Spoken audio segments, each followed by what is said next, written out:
¿Cómo le va? Buenas noches. El placer de estar en contacto con todos ustedes y con el licenciado Alfredo Blanco, con quien vamos a encarar a partir de este momento algo que hemos dado en llamar Secretos del Poder. Alfredo, ¿cómo te va? Buenas noches. ¿Qué tal? ¿Cómo estás? Buenas noches, Julio. Bueno, antes que nada, me parece que nobleza obliga a aclarar que antes este espacio se llamaba Al Fin y al Cabo y era un espacio ideado por un colega periodista que ya no está con nosotros, pero que sí recordamos de la mejor manera, sobre todo vos, que has compartido un largo periodo con él. Hablamos de Ricardo Fonseca, ¿no? Sí, sí. 20 años que me dio la posibilidad de hacer una columna de economía semanal y bueno, concluimos ese ciclo por esta desgraciada circunstancia de su muerte.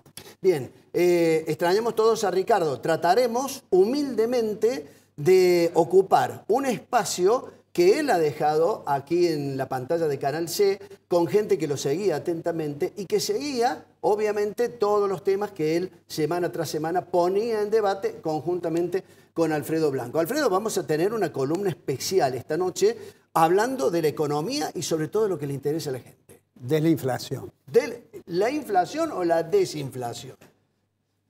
Yo diría de la inflación, ya vamos a explicar por qué. Bueno, en un rato también vamos a tener a gente que nos va a hablar acerca de la institucionalidad.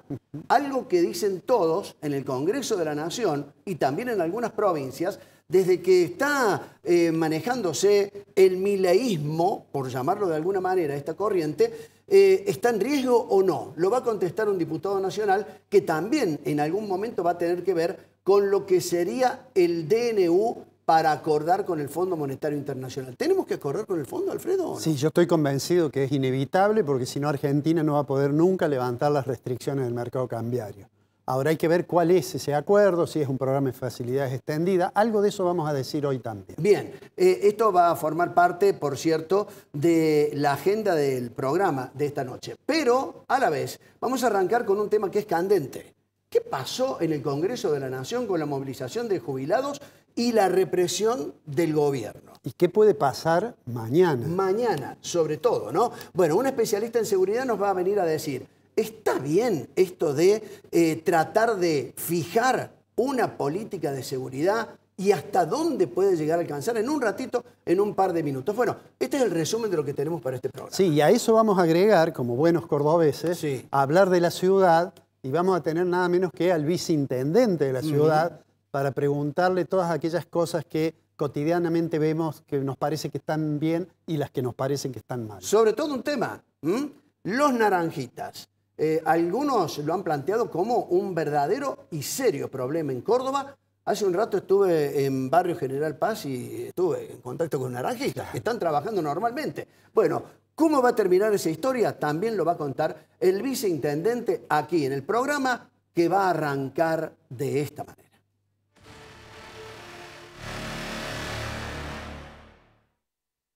Excelente oportunidad de inversión. Departamentos de 2 y 3 dormitorios en Milénica Sagrada Familia y Milénica Autopista Carlos Paz. A $1.250 el metro cuadrado. Entrega y saldo financiado a 10 años en UVA o dólares, más tasa variable. Comercializa Grupo Dinosaurio. Conocé nuestro espacio Urban Tech, ubicado en Avenida Rafael Núñez 4635, Cerro de las Rosas. Innovación y tecnología en aberturas de PVC. Tus proyectos crean nuestras aberturas. Prestigiosa, inclusiva, precursora, innovadora, proyectada hacia el futuro. Facultad de Ciencias Económicas.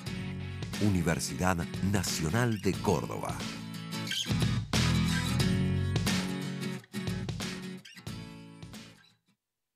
En el campo de la oftalmología, la tecnología y el conocimiento van de la mano. En ONIS llevamos el cuidado de tus ojos al siguiente nivel. Estamos a la vanguardia para mejorar cada día más la visión. Por eso, somos la única clínica en el centro del país con Ingenuity 3D. Al operar en 3D vemos las dimensiones reales del ojo y vemos profundidades que antes no podíamos ver. Brindamos la mejor tecnología en las mejores manos. Si yo tengo el mejor equipo, pero no estoy preparado y no se van a obtener los mejores resultados. ONIS. Todo tiene que ver con todo. La calidad, nuestra pasión. La satisfacción del cliente, nuestra obsesión. En Fabicur Ixa hacemos la vida más segura. www.fabicur.com.ar. Milénica Insignia. Conocé el lugar en que querés vivir. Departamentos de 1, 2 y 3 dormitorios con cochera en la torre de mayor altura de zona norte. Entrega y saldo financiado a 10 años en UVA o dólares, más tasa variable. Mirá más en milénicainsignia.com. Comercializa Grupo Dinosaurio.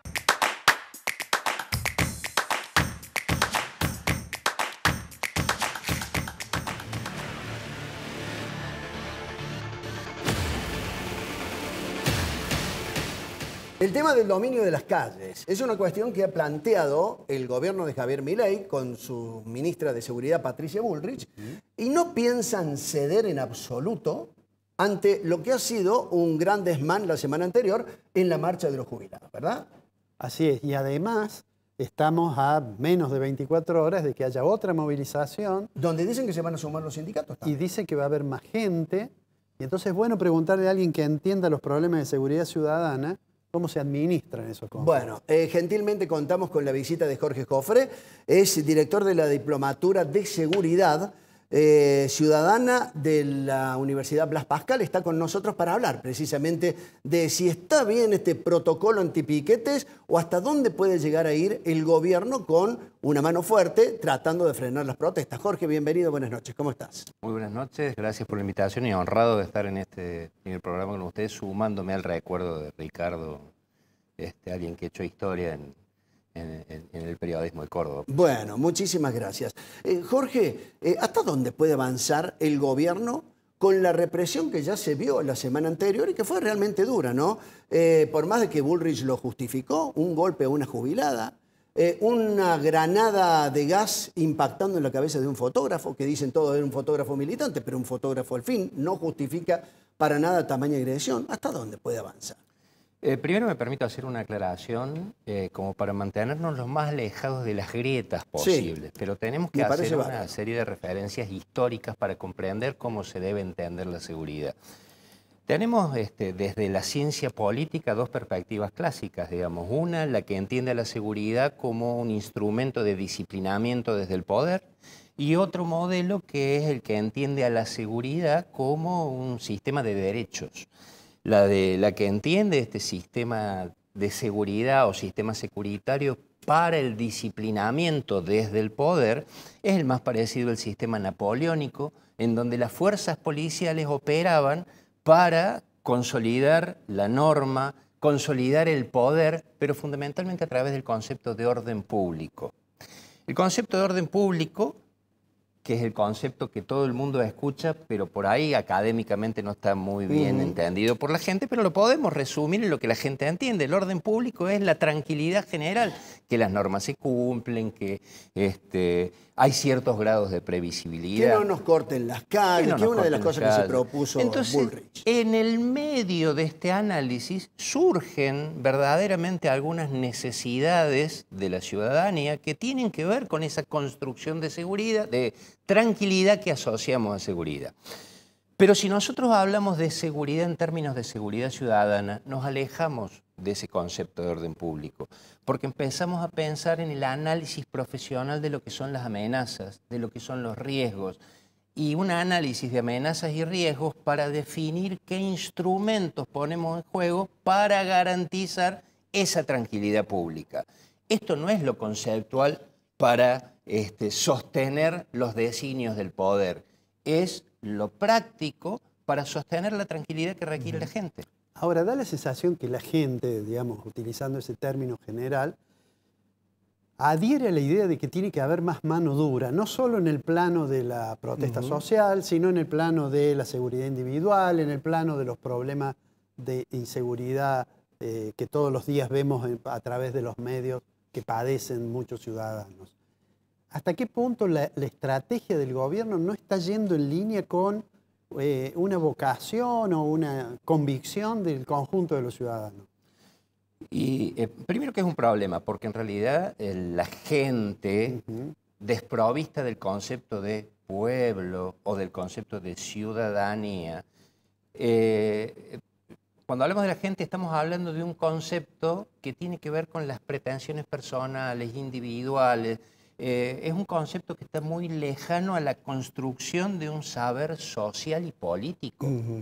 Y eso está devaluado. Recordemos hace 2 días cuando el ministro Francos le preguntaban o confrontaba con la vicepresidenta Villarroel y trataba a Francos de enseñarle lo que era la democracia, porque Villarroel dijo que la gente tiene derecho a salir, reclamar, que la democracia es eso. Y Villarroel, categórico, está en un error conceptual, porque la democracia es lo electoral. Y esto nos permite terminar de englobar, después podemos hablar de lo que Laje salió a decir, que la policía tiene que hacer puntería o ser preciso cuando dispara, una cosa así. Pero Francos, al decir que la democracia es lo electoral, nos hace retrotraer a ese modelo del 1800 del Estado o el orden público napoleónico. Desde el año 2000 o fines del 90, el Programa Naciones Unidas para el Desarrollo viene haciendo análisis de lo que debe representar la democracia en la América y cómo debe medirse. Lo hace en todo el mundo, pero fundamentalmente ha sacado una serie de textos muy interesantes. Nuestra democracia y qué es la democracia. Dante Caputo creo que fue el que dirigió el libro en el año 2004 sobre qué es la democracia, en donde se establecieron los indicadores para medir las relaciones del ciudadano con la democracia. Y explicaba que la democracia debe entenderse como una democracia de ciudadanía, en donde hay caracteres políticos y en esos políticos se mide la relación del pueblo con el gobierno. Y lo electoral es un indicador para medirlo. Hay muchos otros indicadores. Lo civil, que en esto tiene que ver como un segundo paso, está relacionado a las relaciones del poder del gobierno y del Estado y cómo se ejerce ese poder hacia la ciudadanía. Pero fundamentalmente si existe quiebre entre el sistema de libertades básicas y garantías de la ciudadanía. Bien. Democracia civil. Y después está la social que integra otra cuestión. Bueno, hace un rato, lo planteaba bien Alfredo Blanco, decía, ¿qué podemos esperar para mañana? Porque hay un sinnúmero de rumores que indican, lo planteamos así en el comienzo del programa, que pareciera como que quienes van a respaldar a los jubilados van por algo más.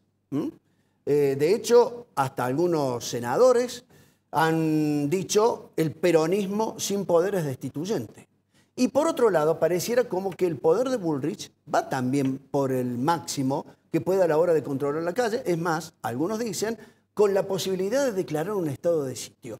¿Cómo nos paramos en el medio delante de todo esto y cómo tratamos de entender lo que pueda llegar a ser una vida tranquila para todos los argentinos?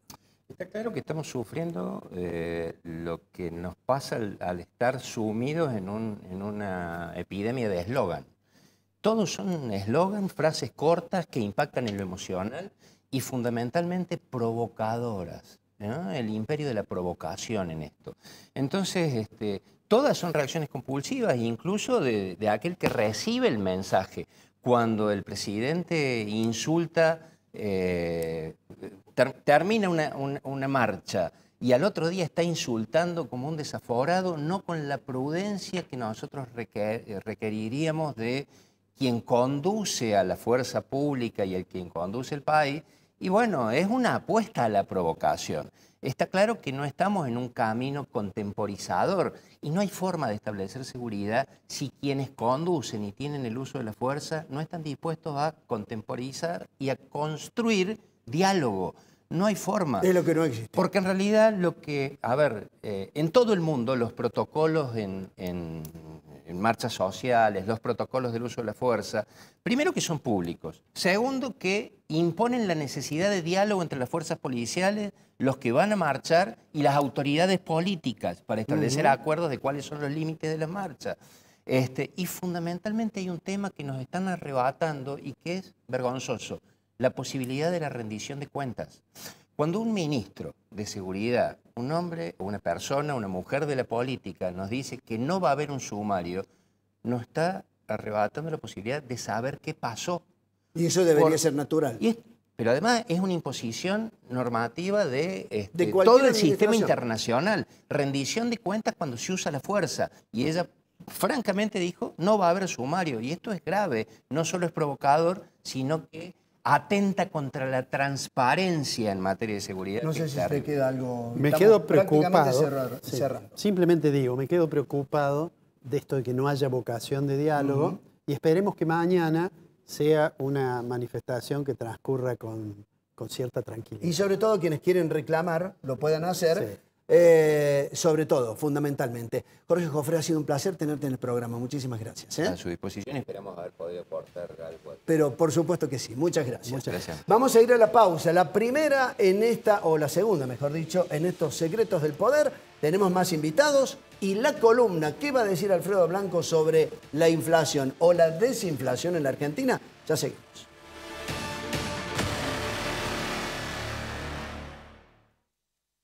Excelente oportunidad de inversión. Departamentos de 2 y 3 dormitorios en Milénica Sagrada Familia y Milénica Autopista Carlos Paz. A $1.250 el metro cuadrado. Entrega y saldo financiado a 10 años en UVA o dólares, más tasa variable. Comercializa Grupo Dinosaurio.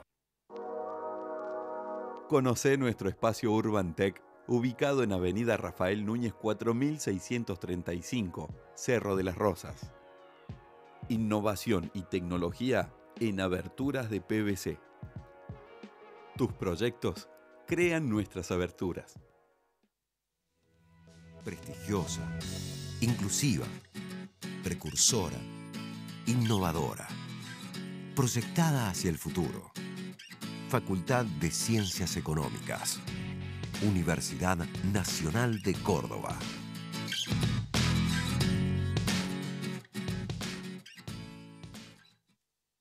En el campo de la oftalmología, la tecnología y el conocimiento van de la mano. En ONIS llevamos el cuidado de tus ojos al siguiente nivel. Estamos a la vanguardia para mejorar cada día más la visión. Por eso, somos la única clínica en el centro del país con Ingenuity 3D. Al operar en 3D vemos las dimensiones reales del ojo y vemos profundidades que antes no podíamos ver.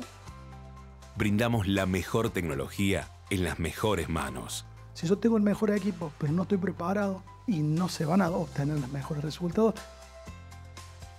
ONIS. Todo tiene que ver con todo.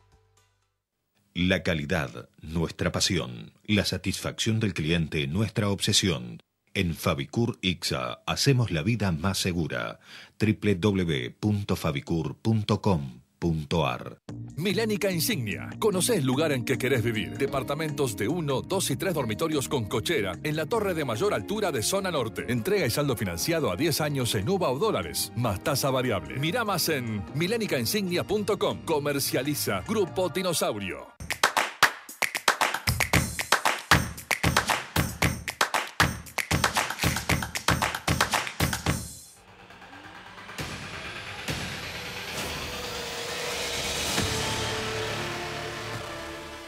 Bueno, como decía Julio, todos los martes a las 21 horas vamos a tener nuestra columna de economía. Y esta que inaugura el ciclo de Secretos del Poder, vamos a hacer una breve consideración desde dónde hacemos el análisis.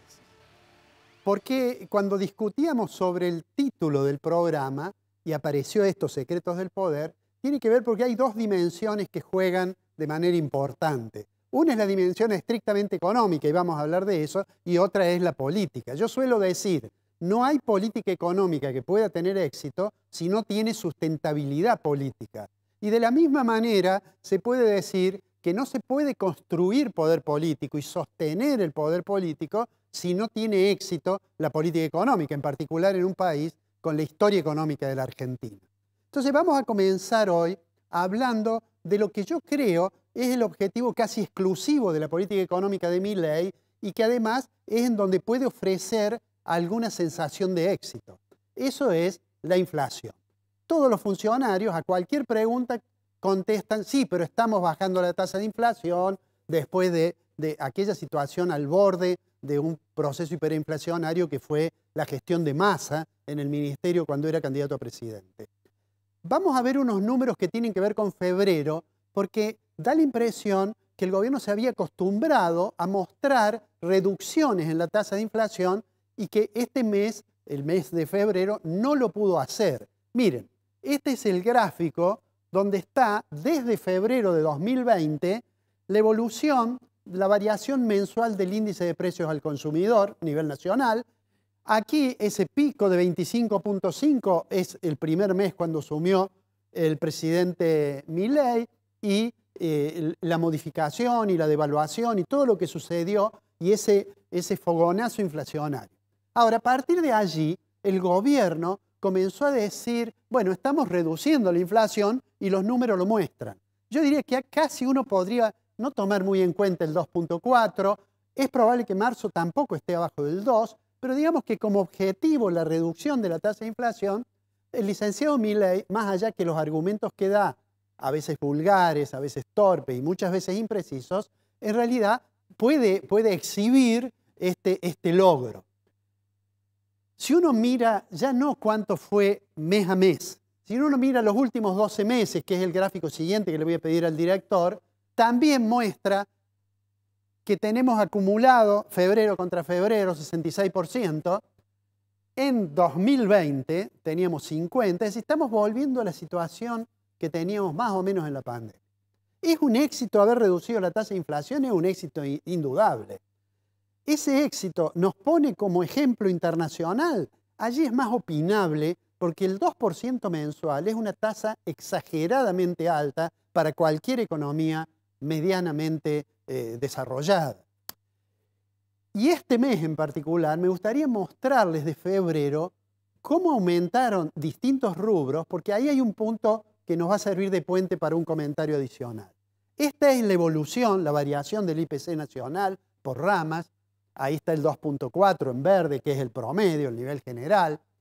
Pero fíjense ustedes que un rubro que aumenta mucho es el referido a vivienda, agua, electricidad, etcétera. Es el intento de recuperar los atrasos tarifarios y alimentos y bebidas. ¿Por qué eso es importante? Porque si uno analiza la población segmentada por nivel de ingreso, hay un concepto que se llama propensión media a consumir, que es qué parte del ingreso yo consumo. Y la gente que consume el 100% de su ingreso consume mucho en alimentos, consume mucho en vivienda. Entonces, esto nos lleva a pensar en términos sociales. Este logro de reducir la tasa de inflación, la pregunta es, bueno, ¿cómo se logró obtener superávit fiscal? Supongamos que efectivamente la inflación depende solamente de lo que pase con las cuentas públicas. El superávit fiscal, que ha sido un notable éxito del gobierno, se hizo sobre la base de un ajuste draconiano y cuando uno analiza los rubros, el ajuste básicamente impactó sobre obra pública, impactó sobre transferencia a las provincias e impactó sobre los jubilados y el nivel de salario del sector público. Entonces uno debería decir, hay que reconocerle al gobierno el logro en materia de inflación. Hay que reconocerle al gobierno que ha instalado un respeto por la prudencia fiscal que no tenía el gobierno anterior. En realidad el desborde monetario inflacionario de masa era realmente una irresponsabilidad. Pero hay otras cosas en la macroeconomía y entre esas cosas están la posibilidad de recuperar la economía que crucialmente depende del poder de compra de los ciudadanos. Y hemos tenido un atraso importante del salario, hay un atisbo de recuperación en algunos sectores, pero hay sectores que claramente en la economía real, no en la economía financiera, no en la que sabe sobre cómo se posterga una deuda, cómo se fija la tasa de política monetaria, no. De la economía real, allí hay sectores que la están pasando mal. Yo diría, sin necesidad de mirar números, construcción, industria y alguna parte del comercio están con serios problemas. ¿Cuáles son las amenazas? Las amenazas son que como el gobierno insiste en mantener un tipo de cambio oficial devaluado 1% por mes, mientras la inflación sea del 2%, el tipo de cambio se atrasa. Y por más que el licenciado Milei insiste en que no haya atraso cambiario y haga comparaciones con los 90, hay una forma muy fácil de ver qué tan importante es el atraso cambiario. Y lo tan importante es si uno se para en un aeropuerto a ver quién viaja hacia el exterior o no. El atraso cambiario lo hemos tenido en el pasado. Los riesgos fueron en el pasado, no digo que necesariamente tengan que ocurrir, es que si uno abre la economía con atraso cambiario, los costos en términos de nivel de actividad y de aumento de la tasa de desempleo son gigantescos. Para cerrar, en esta columna vamos a tratar de ir siguiendo todos los elementos que hacen a la situación macroeconómica. Y por supuesto vamos a dar nuestra opinión, porque en economía es imposible la objetividad total. Ojalá el gobierno advierta los riesgos que enfrentamos si no hay adecuadas correcciones, porque eso terminará siendo por el bien de todos los argentinos. Hasta el próximo martes para dar la nueva columna.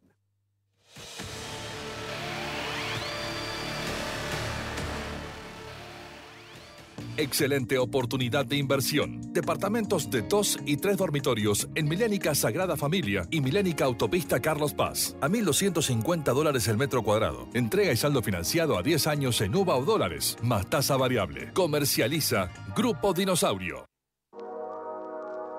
Conocé nuestro espacio Urban Tech, ubicado en Avenida Rafael Núñez 4635, Cerro de las Rosas.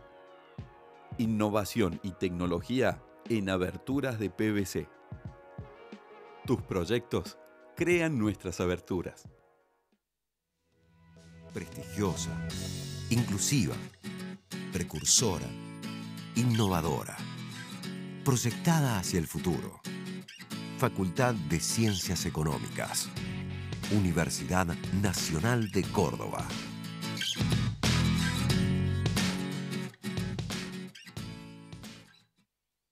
En el campo de la oftalmología, la tecnología y el conocimiento van de la mano. En ONIS llevamos el cuidado de tus ojos al siguiente nivel.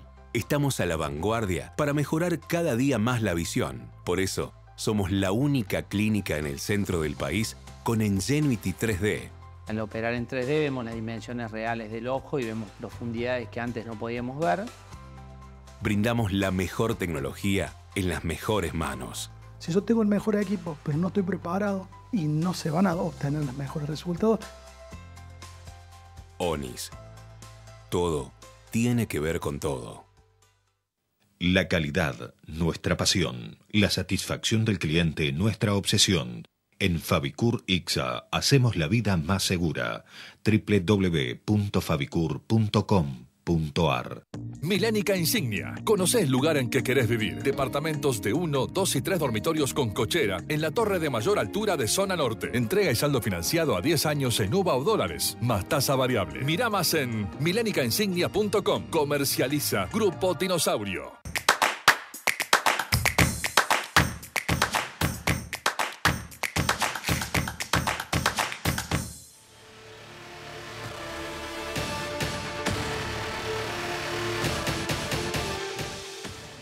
Este caso en el Living de Secretos del Poder. La verdad es que para arrancar este tema con un invitado especial, me hubiera gustado que estuviera el licenciado Alfredo Blanco para hablar de este punto de economía que tal vez le preocupa a muchos cordobeses. ¿Cómo es? Se ha conocido que la municipalidad va a emitir deuda y por eso le vamos a preguntar al viceintendente Javier Preto qué significa esto de tomar deuda o en todo caso renovar la que ya tenía, porque me parece que es así. Javier, ¿cómo te va? Buenas noches. ¿Qué tal? Buenas noches. Felicitaciones por el programa. Bueno, muchísimas gracias. Y mucho éxito. Gracias. Bueno, la verdad es que el municipio tomó deuda en otra gestión, una deuda, el único municipio del país que tomó una deuda en dólares con acreedores extranjeros. Ajá. Perdóname, ¿se supo? Hoy se sabe para qué, una obra, un emprendimiento. En general se dice, se hicieron los parques educativos y debe ser rentas generales porque no hay obras de envergadura que acrediten haber sido destinado ese crédito a algo palpable, porque los parques educativos son muy buenos, están funcionando mucho mejor ahora que antes con nuestra gestión, pero son obras de un nivel de inversión muy inferior al que se tomó. De cualquier manera, el municipio es el tomador, el municipio debe honrar el compromiso y hoy nos toca gobernar a nosotros y la decisión del intendente Pacerini con todo su equipo es honrar las deudas, mantener la calificación crediticia internacional, porque hay que estar preparados para cuando eventualmente la ciudad necesite tomar crédito, estar en condiciones de poder hacerlo. Claro, si pudiéramos trazar una historia respecto a lo que ha sido en ese momento la deuda tomada por la gestión de Ramón Javier Mestre, el presidente Javier Milei diría, tenemos que aprender a vivir con lo que tenemos. Bueno, sí, eso también es sano, pero lo cierto es que la deuda se tomó, se tomaron más de 150 millones de dólares, se reprogramó la deuda en el periodo anterior y el año pasado pagamos las 2 primeras cuotas de 20 millones de capital y 5 millones de dólares de interés en la primera cuota y se repitió en la segunda cuota. Es decir, que el año pasado hemos pagado 50 millones de dólares, a pesar de las dificultades, a pesar de todas las restricciones y a pesar de los incumplimientos de la Nación con acuerdos firmados y otros establecidos por ley para enviar fondos con destinos específicos, ¿no? Caso la caja de jubilaciones. Claro, casualmente iba esto, ¿no? Porque si todos sabemos que los envíos para todas las administraciones que en algún momento recibían un aporte por parte, coparticipación, por parte de la Nación. La coparticipación es automática. La coparticipación se liquida diariamente. O sea que no es un problema, no lo ha sido. Hay una mora en la rediscusión de la coparticipación, lo que estableció la reforma de la Constitución, que no se ha logrado. Bueno, en el gobierno de Macri se hizo un pacto fiscal, donde se acordaron algunas reducciones, algunos acuerdos que luego se incumplió. Pero lo cierto es que la coparticipación se acredita tal como está establecido, aún cuando tengamos la mora en la discusión. Ahora, el Fondo del Transporte, que se interrumpió de un día para el otro, significó que el municipio dejara de percibir miles de millones de pesos para ser destinados específicamente, y con una afectación específica, a la empresa de transporte. Tampoco lo recibió la provincia, y ahí fue donde se tuvo que asumir el compromiso de, bueno, hacer un esfuerzo presupuestario para que el transporte no pare. De hecho, la única ciudad importante del país que no pararon los servicios de transporte fue en Córdoba, merced a esa decisión de priorizar el transporte público. Ahora, el año pasado se invirtieron más de 150.000 millones para poder compensar la falta de esos recursos y que las empresas no paren. Bien.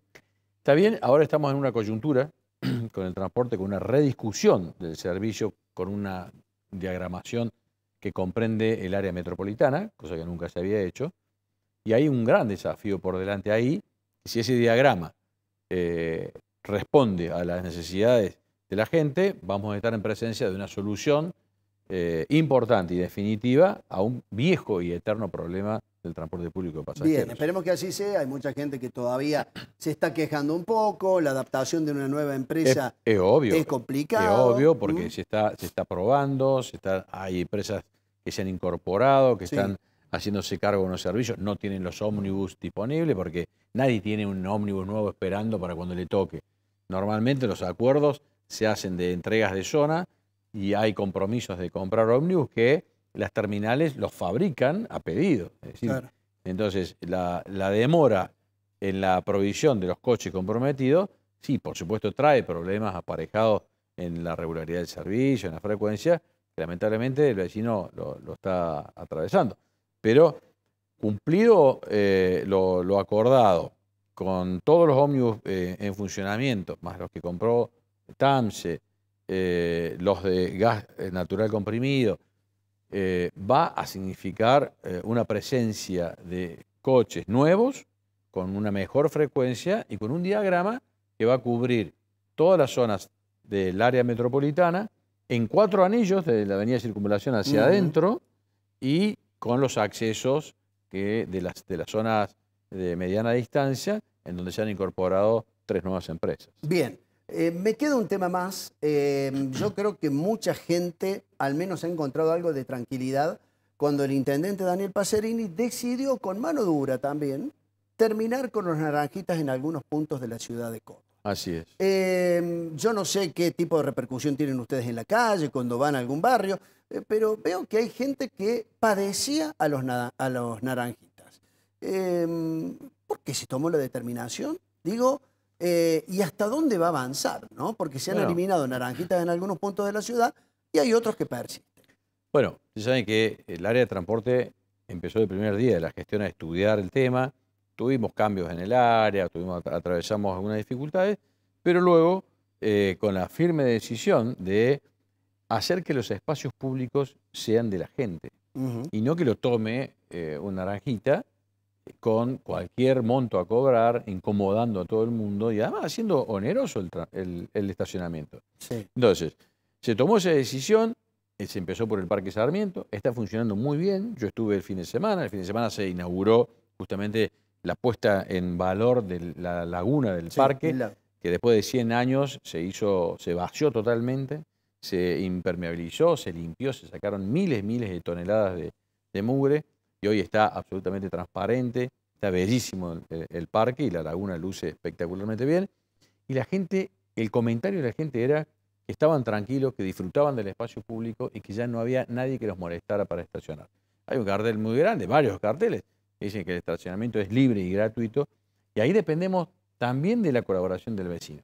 Por supuesto que la responsabilidad la tiene el Estado, con la Guardia Urbana, con tránsito, con inspección y control, pero la verdad es que hay que tomar conciencia que si se ha tomado la decisión y de ejecutarla en el lugar, de que el espacio es libre y gratuito y se puede estacionar en cualquier lugar, el vecino tiene que hacer valer ese derecho. Está bien. Hay naranjitas que dicen, nos han cortado, algunos decían tener años trabajando en esto, nos han cortado la posibilidad de tener algún mínimo sustento porque no tenían empleo. ¿Qué se va a hacer con esa gente? Bueno, lo que se le ha planteado es que de ese modo y con esos valores se ha prohibido porque no corresponde. Nada obsta, y se ofreció la capacitación para la terminalidad educativa y capacitación en oficios para que se integren formalmente a las cooperativas. Había un problema con cooperativas que no estaban formalizadas, no eran cooperativas de hecho, no de derecho. Entonces, la sugerencia es esa, que se formalicen como una cooperativa, porque el mercado demanda servicios. El mismo municipio también contrata servicios a cooperativas.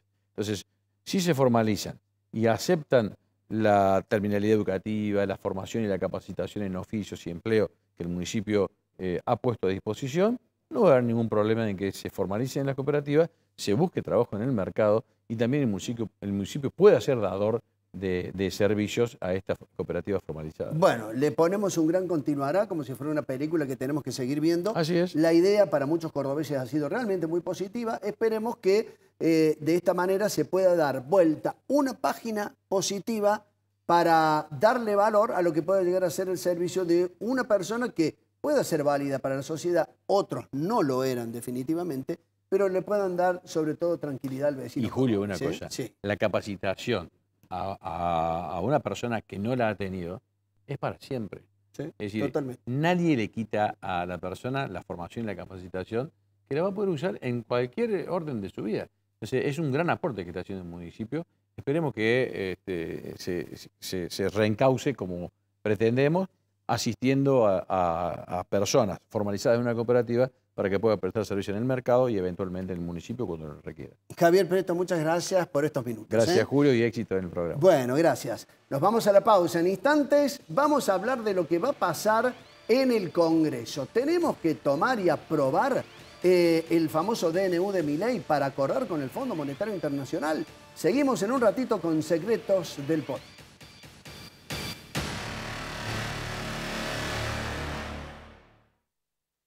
Excelente oportunidad de inversión. Departamentos de 2 y 3 dormitorios en Milénica Sagrada Familia y Milénica Autopista Carlos Paz. A $1.250 el metro cuadrado. Entrega y saldo financiado a 10 años en UVA o dólares, más tasa variable. Comercializa Grupo Dinosaurio.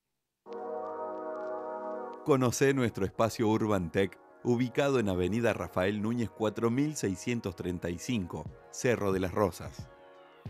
Innovación y tecnología en aberturas de PVC. Tus proyectos crean nuestras aberturas. Prestigiosa, inclusiva, precursora, innovadora, proyectada hacia el futuro. Facultad de Ciencias Económicas. Universidad Nacional de Córdoba.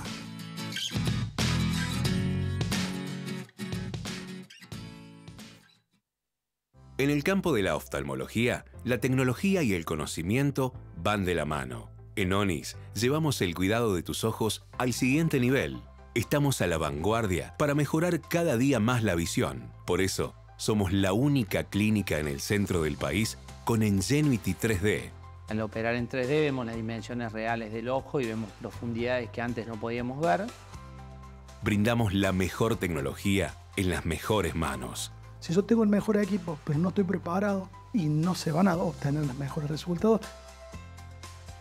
ONIS. Todo tiene que ver con todo.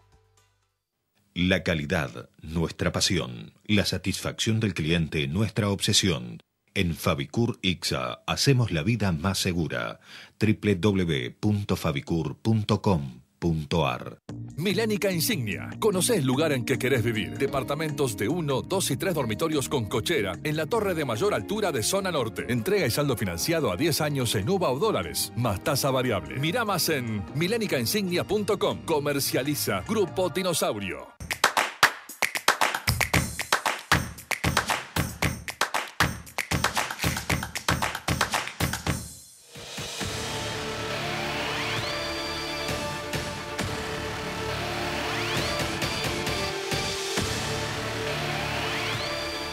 Parte final de Secretos del Poder. Con Alfredo Blanco nos preguntamos, vos sos el que sabe acá, ¿no? No tanto.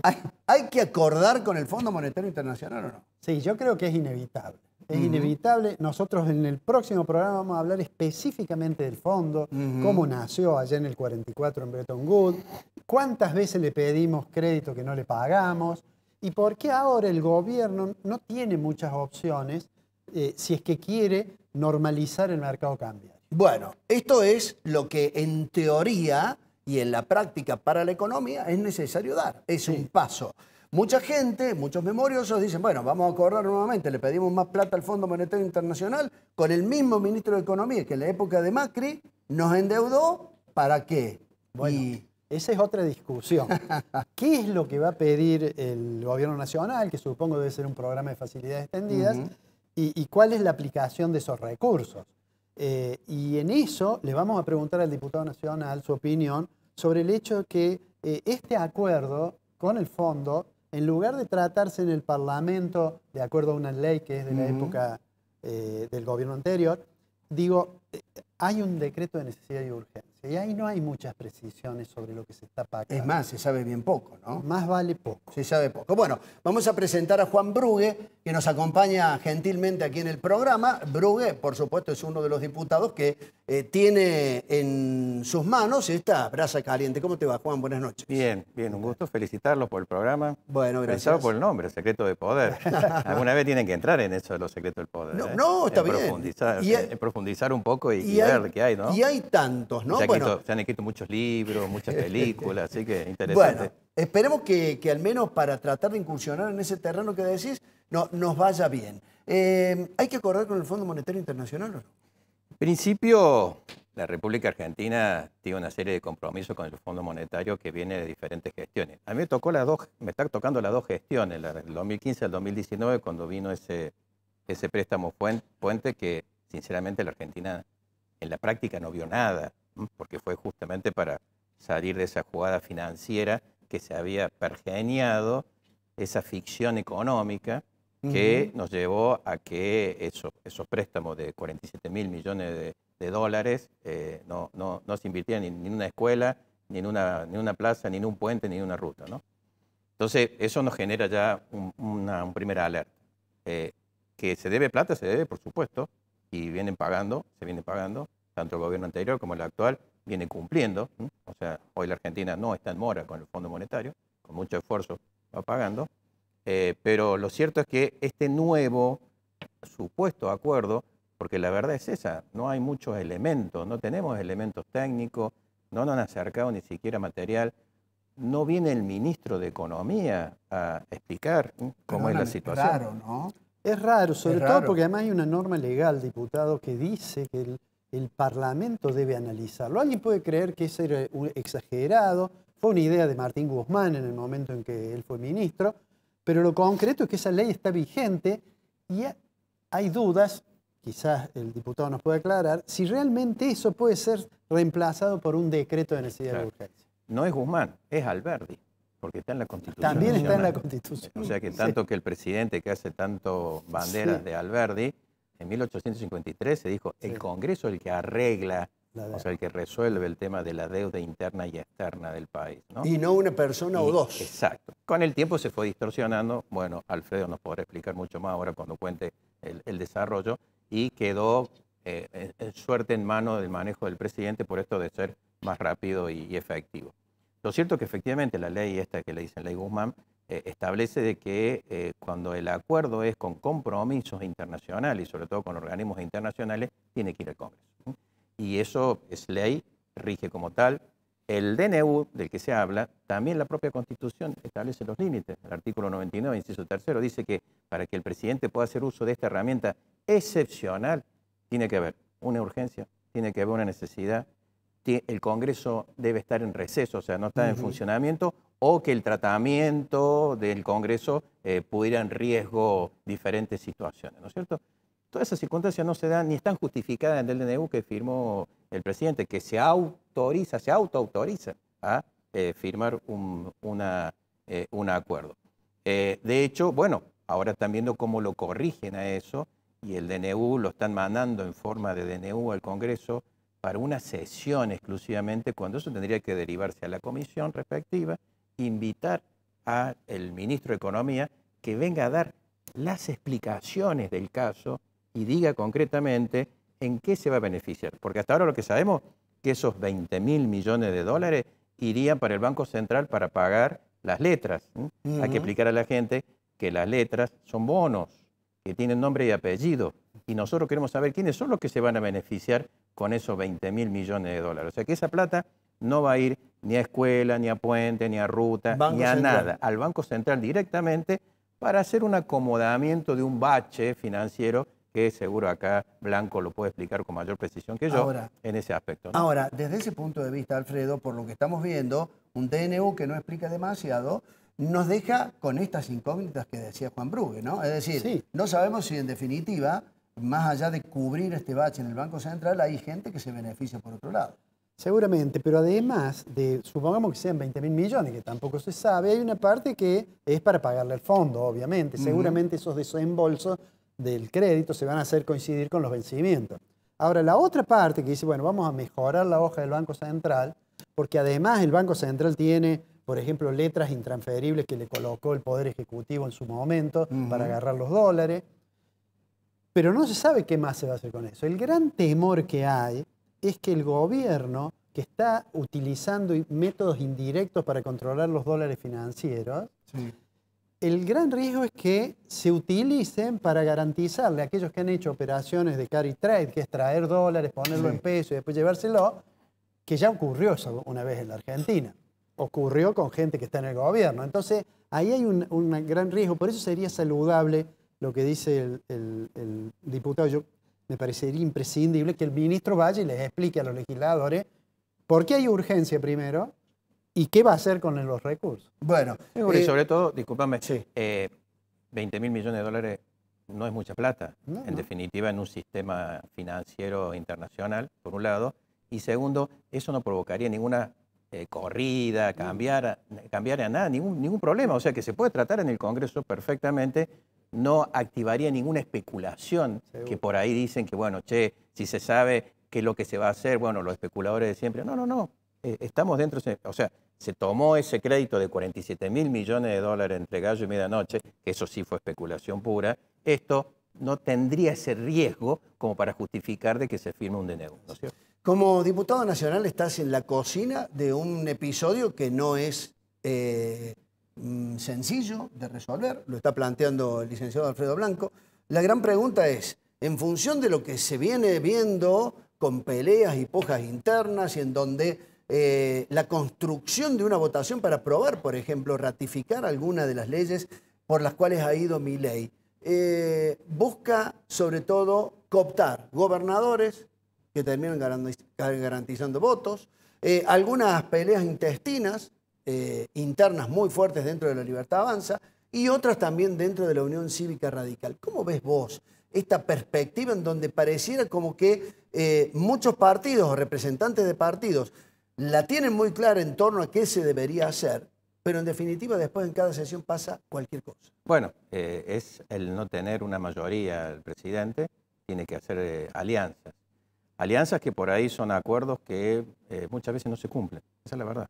La mayoría de los gobernadores a mí me dicen, por no ejemplo, están cumpliendo. Y ofrecen obras para, o plata para una obra. Sí, o no solamente obras, sino avales para tomar créditos, o sea, porque no te creas que derivan mucha plata. Bueno, lo de Chaco, ustedes vieron lo de Chaco. Sí. Lo de Chaco fue lo más evidente que sucedió con el gobernador de Chaco, que era el primero que estaba sentado en el discurso de Milei en el 1 de marzo, ¿no?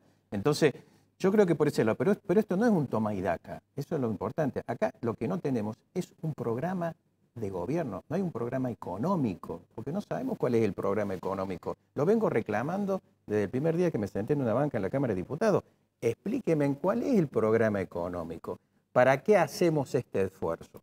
Porque el famoso déficit cero no es un programa económico, es una finalidad, es un objetivo, un instrumento, una herramienta, buscarle el nombre que quiera, pero no es un programa económico. Che, estamos haciendo el esfuerzo para qué.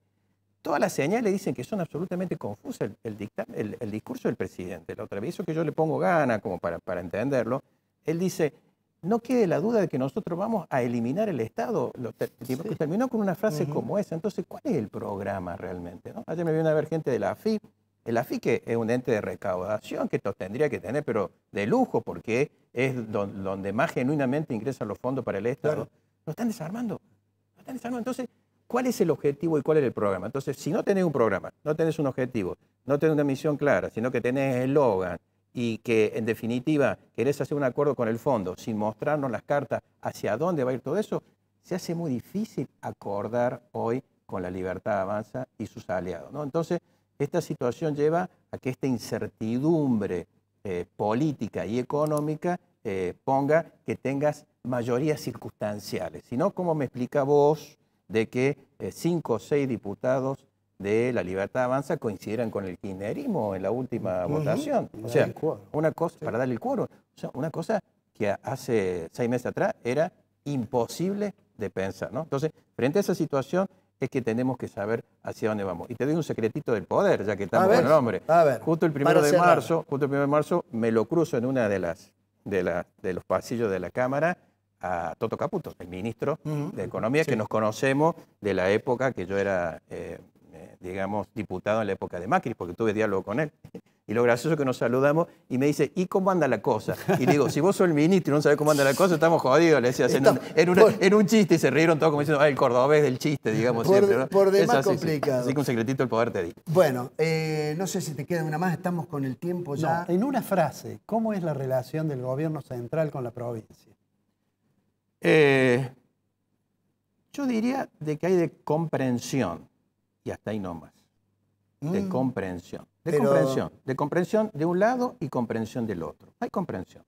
No te digo que hay armonía ni que hay coordinación, sí comprensión. O sea, los planteos que hace Yarlora son entendidos por el jefe de gabinete, sobre todo de ministro, son entendidos por el presidente cuando tiene el contacto directo, y las cuestiones que por ahí de política nacional que plantea el presidente, Yarlora entiende que en algunas cuestiones está bien o que por lo menos son herramientas para el gobierno y por eso que colaboramos. Pero es de comprensión.